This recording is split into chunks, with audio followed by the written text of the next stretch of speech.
Hello students and good morning to all my dear students. Students आज हम पढ़ने जा रहे हैं ड्रग एंड कॉस्मेटिक एक्ट, जो कि सब्जेक्ट है आपका फार्मास्यूटिकल ज्यूरे स्टूडेंट्स।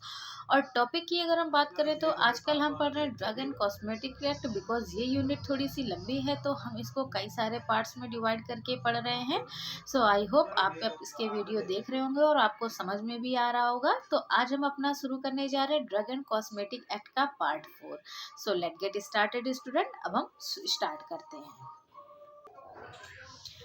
स्टूडेंट्स अब हम देख रहे हैं कि अब हम पार्ट 4 पढ़ने जा रहे हैं ड्रग एंड कॉस्मेटिक एक्ट 1940 का। डिफरेंट टॉपिक्स जो हमने अपने पिछले जो है उनमें पार्ट्स में पढ़ा था, जो आज हम देखने जा रहे हैं कि गवर्नमेंट एनालिस्ट अब क्या है, गवर्नमेंट एनालिस्ट का क्या काम है और ये हमारे किस काम में आते हैं।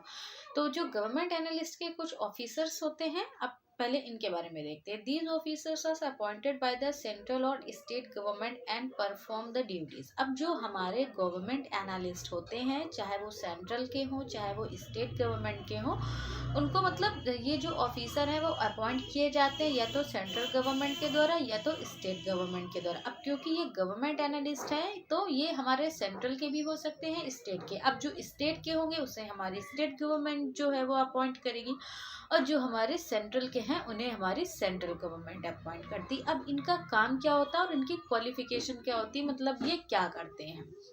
तो फर्स्ट ऑफ ऑल जो भी हमारे गवर्नमेंट एनालिस्ट ऑफिसर्स अपॉइंट किए गए हैं या तो सेंट्रल गवर्नमेंट के द्वारा या फिर स्टेट गवर्नमेंट के द्वारा, तो उनकी qualification of the government analyst की देखते हैं कि उनकी क्वालिफिकेशन क्या है, या फिर जो लोग हैं वो गवर्नमेंट एनालिस्ट अगर बनना चाहते हैं तो उन्हें किस फील्ड का नॉलेज होना चाहिए, क्या उनकी क्वालिफिकेशन होनी चाहिए। सो देखते हैं, person having the qualification of appointment as a government analyst for the allopathic drug. अगर कोई भी पर्सन है उसके पास जो मतलब क्वालिफिकेशन या फिर अपॉइंटमेंट गवर्नमेंट एनालिस्ट के लिए अगर एलोपैथिक ड्रग्स के लिए ज़रूरत है तो उसके पास क्या होना चाहिए, देखते हैं। Having a degree in a medicine, Ayurvedic, सिद्धा, यूनानी system and not less than the 3-year post graduate experience in the analyst drug in a laboratory under the control of the government analyst.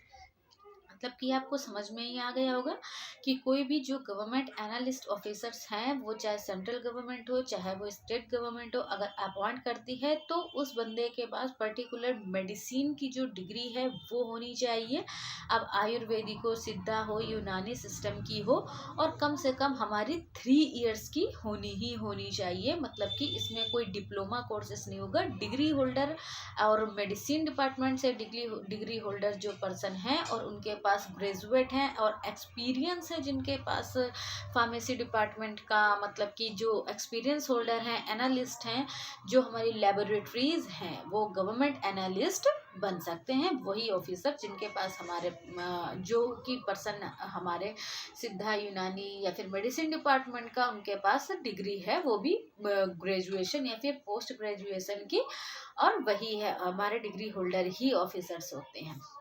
अब इनकी ड्यूटीज क्या क्या होती हैं।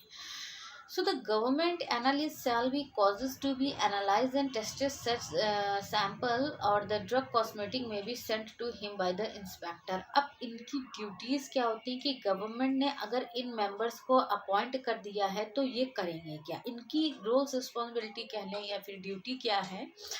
तो जो गवर्नमेंट एनालिस्ट होते हैं उनका काम होता है कि जो भी हमारे पास सैंपल है, मतलब जो हमारी सेंट्रल ड्रग लेबोरेटरी में जो भी प्रिपरेशंस हो रही हैं उनके सैंपल को लेकर के, चाहे वो ड्रग का हो चाहे कॉस्मेटिक का हो, वो इंस्पेक्टर के पास जाने के पहले उसको एक सेल्फ चेकिंग कर लेना।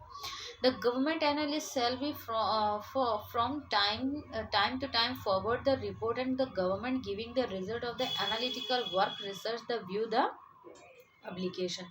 अब इन ऑफिसर्स का ये भी काम होता है कि टाइम टू टाइम ये क्या करते हैं, जो भी सेंट्रल ड्रग लेबोरेटरी से हमें डेटा मिल रहा होता है, जो रिपोर्ट मिल रही होती है, ये क्या करते हैं कि वो पूरी रिपोर्ट को गवर्नमेंट के सामने मतलब प्रस्तुत करते हैं, प्रेजेंट करते हैं, और वहाँ के डेटा को मतलब पूरा ऑल ओवर प्रेजेंट करते हैं कि हाँ भाई सेंट्रल ड्रग लेबोरेटरी के अंदर जो भी कार्यभार चल रहा है वो किस तरीके का है, क्या है। तो वहाँ के जो रूल्स एंड एंड रेगुलेशन को मतलब पूरा फॉलो करना, ऑल ओवर मेंटेन करना, देखना, ये इनकी रोल्स, रिस्पॉन्सिबिलिटी एंड ड्यूटीज होती हैं। इसके बाद जो भी लाइसेंस की अथॉरिटी क्या होती है, क्योंकि कोई भी डिपार्टमेंट है, अगर आप उस डिपार्टमेंट में काम कर रहे हैं, खास करके फार्मेसी रिलेटेड कोई भी बिजनेस है या फिर कुछ भी है, फॉर्मुलेशन है, मैन्युफैक्चरिंग है या इंपोर्ट एक्सपोर्ट है या फिर होलसेलर रिटेलर का कुछ भी, तो हर एक बंदे के पास जो है वो लाइसेंस की अथॉरिटी मस्ट है, उसके पास लाइसेंस होना ही चाहिए। और साथ ही साथ वो एकदम वेल क्वालिफाइड पर्सन भी होना चाहिए जिसके पास फार्मा रिलेटेड मतलब डिग्री है और मेडिसिन का नॉलेज है। तो लाइसेंस अथॉरिटी की अगर हम बात करें तो उसके लिए फर्स्ट ऑफ ऑल जो क्वालिफिकेशन जरूरी होती है तो वो क्या है, the graduate in a pharmacy of the pharmaceutical chemistry of the medicine in a specialization clinical pharmacology microbiology and from the university establish India by the law. कि कोई भी अगर ऐसा ग्रेजुएट है जो कि फार्मेसी से ग्रेजुएट है, फार्मास्यूटिकल केमिस्ट्री उसका कोर्स सब्जेक्ट हो सकता है, या मेडिसिन का जो सब्जेक्ट है, या फिर उसका जो स्पेशलाइजेशन उस पर्टिकुलर पर्सन का वो क्लिनिकल फार्माकोलॉजी से हो, क्लिनिकल माइक्रोबायोलॉजी से हो, और कोई भी ऐसी यूनिवर्सिटी मतलब जो कि गवर्नमेंट से ऑथराइज्ड हो, गवर्नमेंट से अप्रूव्ड हो, उसकी जो डिग्री है वो मान्य होती है। Experience in a manufacture of the testing drugs minimum period the 5 year. अब उसके पास जो एक्सपीरियंस है वो ड्रग टेस्टिंग का मिनिमम मतलब कम से कम जो है वो 5 साल का होना चाहिए। Provide that requirement of the academic qualification shall not be those inspector. अब जो भी उसके पास एक्सपीरियंस एंड नॉलेज है तो वो क्या होना, मतलब मिनिमम जो है वो 5 ईयर का एकेडमिक एक्सपीरियंस के साथ साथ उनकी क्वालिफिकेशन है not apply to the those inspector. अब ये भी चीज़ें हैं। अब हम देखते हैं कि जो लाइसेंस अथॉरिटी हो गई, हमारे मेंबर्स हो गए, अब उनके बाद इनकी ड्यूटी क्या क्या होती है कि जो भी हमारे मतलब फार्मेसी के जो बंदे हैं जिनको हमारी डिग्री डिप्लोमा होल्डर है, मेडिसिन का कोर नॉलेज है और उसको लाइसेंस मिल गया। अब जिसके पास लाइसेंस है उसका मतलब ये भी नहीं है कि अगर आपके पास लाइसेंस है तो आप मनमाने ढंग से किसी भी काम को कर सकते हैं।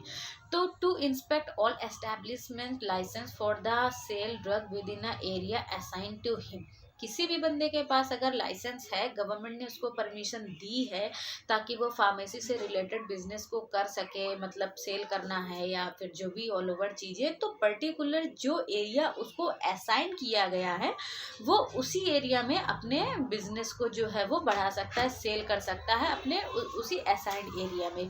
To satisfy himself that the condition of the license being observed to proceed to procure and the send of the test of the analysis necessary imported and packaging and to investigate of the any complaint। अब इसके बाद क्या है कि अगर मान लीजिए आपको गवर्नमेंट ने लाइसेंस जो है वो अप्रूव्ड कर दिया, आपको अथॉरिटी दे दी, तो आप पर्टिकुलर एक असाइंड एरिया में है उसमें ही अपना बिजनेस कर सकते हैं। और इसके बाद भी क्या है कि वो गवर्नमेंट अपने सेटिस्फेक्शन के लिए अपने तो जो है वो लाइसेंस की को एक ऑब्जर्वेशन में भी रखती है कि आप जो है एक रूल्स के रेगुलेशन के अकॉर्डिंगली ही काम कर भी रहे हैं या फिर नहीं। और अगर ऐसी कोई नेसेसरी है, कोई रिक्वायरमेंट है जिसमें उनको लगता है कि जा कर के चेक करना चाहिए, तो जब भी ऐसी कोई रिक्वायरमेंट होती है तो वो मतलब सैम्पलिंग के लिए, इम्पोर्टेड के लिए या फिर आप पैकेजिंग कुछ भी कर रहे हैं तो उसमें वो आ करके सैंपल को टेस्ट कर सकते हैं, चेक करते हैं, या फिर आपको अपनी रिपोर्ट भी कभी कभी on the requirement on the demand जो है वो सबमिट करनी होती है। And to investigate of any complain, अगर कोई ऐसी कंप्लेन पाई जाती है तो उसका एक प्रॉपरली इन्वेस्टिगेशन भी होता है। अब to maintain and record all the inspection made by action taken by him and performance of the duty. अब आपको अपने पूरे डेटा को, पूरे रिकॉर्ड को जो है अच्छे से मेंटेन करके रखना होता है ताकि जब भी कभी कोई इंस्पेक्शन आता है, कोई एक्शन आपके खिलाफ हो सकता है, तो आप अपनी ड्यूटीज़ एंड परफॉर्मेंस का एक रिकॉर्ड जो है आपने मेंटेन किया है वो प्रेजेंट कर सकें और आप उनको बता सके। To make sure the inquiries inspector is may be necessary to be detect the sale of the drug in the contravention of this act. अब कोई भी ऐसी इंक्वायरी है जो इंस्पेक्शन के दौरान जरूरी थी, डिटेक्ट की गई, वो सेल ऑफ द ड्रग की थी, तो उस एक्ट के अकॉर्डिंगली जो भी रूल्स एंड रेगुलेशंस अगर फॉलो किए गए हैं that is a very good. अगर नहीं फॉलो किए गए, कुछ अगेंस्ट पाए गए, तो इस एक्ट के खिलाफ से जो भी कंट्रावेशन वगैरह है वो आपको एक्सेप्ट करना पड़ेगा। जो भी पेनाल्टीज़ हैं, जो भी उसके खिलाफ आपके खिलाफ एक्शन लिया जाता है जब आप उन चीज़ों का सही से पालन नहीं करते हैं, तो वो उसके लिए फिर आप ही रिस्पॉन्सिबल होते हैं। सो स्टूडेंट्स, आज हमने पढ़ा ड्रग एंड कॉस्मेटिक एक्ट का part 4। I hope you are understood well. So thank you class.